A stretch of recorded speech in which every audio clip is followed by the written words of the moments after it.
What goes on, guys? We're back here again with yet another review, and today I am so excited to be bringing you a review of the brand new McFarlane Toys DC Multiverse Collector Edition. Ooh, Captain Carrot. Holy crap, this is not a character that I ever thought we'd get in the line, let alone this soon. I just like to throw this out there. This technically came out before Wonder Woman. That just blows my mind. But there's the barcode if you're looking for it. I got mine at GameStop, and I only paid $10 for this guy. Hell yeah. Awesome figure for $10. I mean, it's an awesome figure for $30, to be honest, and we'll get into that. So, without further ado, let's go ahead and open this silly wabbit up. So, getting this rabbit out of the packaging. I love it. Like, I really, really love it.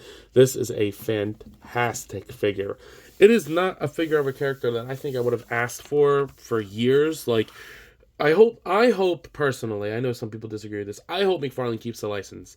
And I like consistency in my collection. So I hope that since we're this far into the line, that McFarlane keeps the license for years to come, keeps making characters, and by the end of my collecting career, I got a huge array of DC characters. That's what I hope, right? You know, things happen, licenses get moved around and whatever, you know. I know the whole thing, but I hate buying, not all the time, but most of the time I don't like mixing lines. There are some exceptions, like I like Diamond Select Marvel figures better than Hasbro Marvel figures, but I'm already super deep into the Marvel one, and old Diamond Select stuff wasn't really good neither. But for me, as far as I can remember, 90% of my DC collection is now McFarlane, and I'm okay with that. I know a lot of people don't like them, but I think those people don't really give them a chance at this point because they've come a long way from what the line was when it started. Is it perfect? No. But I'm going to die on the hill that they're still better than Marvel Legends. I know a lot of people are going to disagree with me on that, but Marvel Legends fucking suck at this point. Like, they are...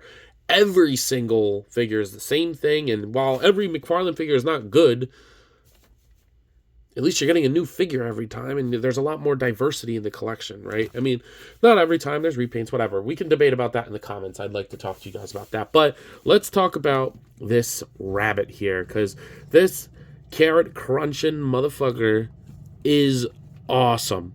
There is so much to like about this guy, and honestly, he made me retweak my top 10 for the year. Yeah. I know, that top 10 video is going to be a mess, but taking a look at this head sculpt here, look at that. That is a beautiful head sculpt. There's a nice dry brush on the fur that gets carried up into the ears. I love the pink color that they use for the ears, and as you can see, ball jointed ears, and that is my favorite part of this figure. That is amazing. You get these carrots all painted up and looking good on the chest. He got his cape, which has a pretty heavy texture, but honestly it kind of works, man.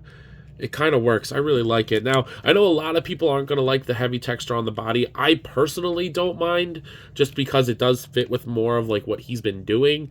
Would I have preferred this to be smooth? Yes, but you know, it's whatever. And if you wanted to add a wash to this, I think it would look really good. I'm not going to, because I kind of like the bright, like, cartoony colors on him. His belt is painted nice.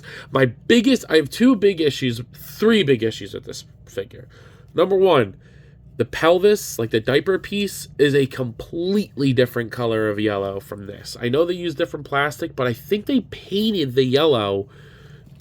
I can't tell, but I think they painted the yellow. Maybe they didn't. I don't know, but it's a very different color, and it is very jarring. So ideally, what I would like to do is do something similar to what I did with the Hawkman and try to find the chase and then swap parts. And we'll talk about the other thing in just a second. But I like the hands. I like the carrots on the hands. That is awesome. You get the yellow on the inside of the gloves. We're seeing more paint, and that's good. Until we get to here, this is egregious to me. I hate this. This I can kind of excuse. Oh, look at his little cottontail. This I can kind of excuse because, you know, different kind of plastics, whatever. They finish differently, right? It's not good, but I can accept it. Also, it's not the right sculpt. You can see this line go up. You know? Goes up there, and then there's no line there. But whatever. I'm not really too worried about that. But this is terrible. This is supposed to be yellow. You can see that it matches the texture, and it's supposed to be at the top of the boot. Why did we not do that? That is not good. That is very lazy and not good. And I didn't notice it until somebody else pointed it out on an Instagram reel. So I was like, damn, that sucks. Because you don't really notice it at first. And when you're, just posing them around, it's like, whatever. But if you wanted to sculpt it up to the boot, then just make this the boot. I don't understand that. I hate that. Now that I saw it, I can't unsee it. That really bugs me. And then there's one thing with the accessories, which we'll talk about. But other than that, I love his big rabbit feet. It's great.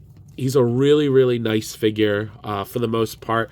I would say from the pelvis up, he's perfect. But this is annoying, and that's terrible. But he does come with a couple accessories. Nothing crazy. But let's go ahead and take a look at those. So the only real accessories he comes with are the amazing card stand. Love this thing. It's really hollow. I love that. You do get an amazing trading card. So good. Really, really love the image that's on the back of the box. It's got silver on it, so that means it's epic. Super cool. Whatever. You do get a flight stand with this, which is nicer than the regular stand. I like having these flight stands. I actually think they're pretty decent flight stands for a $20 to $30 figure. He's a little big, so it kind of doesn't hold him too well. I mean, like, obviously this pose sucks, but he also has the tail, so you have to like bend the tail down just a smidge, and it gets him pretty far off the ground, so it's enough. And like I said, I do use these for other ones, so I'm okay with getting a flight stand. That adds to the $30 value, which I will be talking about in a minute. But yeah, so there's that. Then he just comes with alternate hands, and for the most part, they're good, but this is where my last problem with this figure comes in at. So you do get a full set of open hands. I have one on the figure. I like that. You do get a pointing finger and a thumbs-up hand, which I don't think every character needs a thumbs-up hand, but for Captain Carrot, I'm okay with that. And then you get a left fist hand and a right trigger finger hand. Why? You were so close, McFarlane. Why does he need a trigger hand? He doesn't even need a grip hand. He doesn't come with anything to hold. That's it for accessories. I hate that. I hate that. Like, even if you just wanted to do more stylized hands, that's fine. But this is like literally the last hand Captain Carrot needs. He doesn't use a gun. So this is useless. I can't imagine anybody leaving this on the Captain Carrot figure. But whatever. I'm just going to keep the pointing finger hand and probably this open hand, like how I had him at the beginning of the video, because this is great. I love this. Ooh, it looks so cool. But let's go ahead and talk about the articulation, because I think that that does save this figure a lot. So, as I showed at the beginning, the ears are on ball joints, and that adds so much expression to this guy. Like, look at how far down they can go, and he could be like, huh? And then you can get him, like, confused, like, what? Windswept. And then one thing that I was doing too was you can pop them out. I would be careful, and if you want like an even more different expression, kind of just swap them, and now he looks even more sad. There's not really a definitive way to do it, so that is super cool. I like that a lot. Shoulders go, head I wish moved up a little bit more, to be honest. And it's like pointy, so it's like hard to move his head. But it doesn't really look up. He can look down. He can get a little bit of pivot. Actually, pretty good pivot. And then rotation. He just doesn't look up good, which kind of sucks for a flying character, but it's not that big a deal, I guess. Shoulders go out that far. Down, rotate. You get that kind of like long peg in there that gets the shoulders moving around. I like that. I think this is a really good setup, personally. Bicep swivel. Double jointed elbows. And then the wrist swivel and hinge. Now, the diaphragm joint could be better. He does crunch back. I mean, his tail kind of gets in the way, but if you move the tail out, he can crunch back. You get rotation at the top and the bottom. You get pretty good pivot. I'm okay with that. Just got to maneuver it a little bit. But the crunch, man, we're not getting it. Actually, that's not terrible. For McFarlane, it's pretty good. Hips go out that far. They go down. He kicks forward. Goes back. You do get a little bit of a thigh swivel in there. It is clicky, which is new. I'm kind of just seeing that now. Double jointed knees. I hate that. And then the ankle will rotate. It's very tight, so I would definitely maybe put some oil in that or something. Goes down, up, pivot, and you get a big old toe hinge. And I actually really like the toe hinge on this guy because you can kind of have him like rabbit feet, like if he's hopping, because that's definitely how I'm going to pose him with stuff like that, I think for the most part, it poses good. It's got the articulation that it needs. It's not like stellar articulation. It's if you've ever held a McFarlane figure, it feels like a McFarlane figure, but a tad bigger or better. It's nothing crazy, like nothing to write home about, but for a character like Captain Carrot, I think it's enough, and I'm not too upset about it. Here he is next to the NECA Toys King Kong, along with the Jazzwares Fortnite series Peely. Here he is next to the McFarlane Toys Dark Knight Returns Batman, along with the Hasbro Marvel Legends 6-inch X-Men series Darwin. Now, as you can see here, he's huge. Like, next to this, Batman's pretty big, but he's still taller than him, even without the ears. He's a big figure, and I personally really like that. And then, of course, here he is next to the Hasbro Marvel Legends What If series Zombie Captain America. So, as you guys probably are not wondering, yo, Ant, what are you thinking of this figure? And I gotta say, it's pretty freaking sweet. I really, really like it. It's not perfect. I'm not sitting here saying that this thing is perfect, but it's pretty damn good. And it's a lot of fun. Like, he's just a cool design of a character that I never thought I'd have an action figure of, and I'm totally here for it. This wackiness is what I love to see in my collection, because I don't think we'll ever get another Captain Carrot again. We got the 2 versions that I think we're going to get. I mean, maybe he'll do like a re-release down the line, but get this while you can. I can imagine this one going for a couple bucks in the future. So with all that being said, I'm going to go ahead and give this guy a 10 out of 10. Or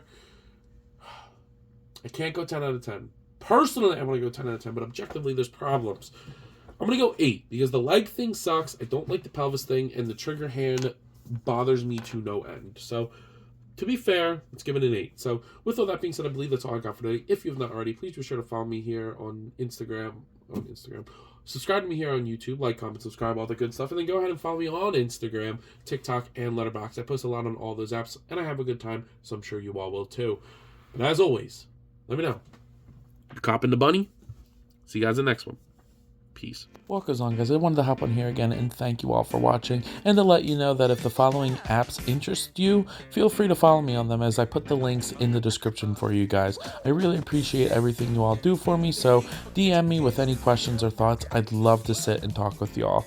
Again, thank you all for watching, and I'll see you in the next one. Peace.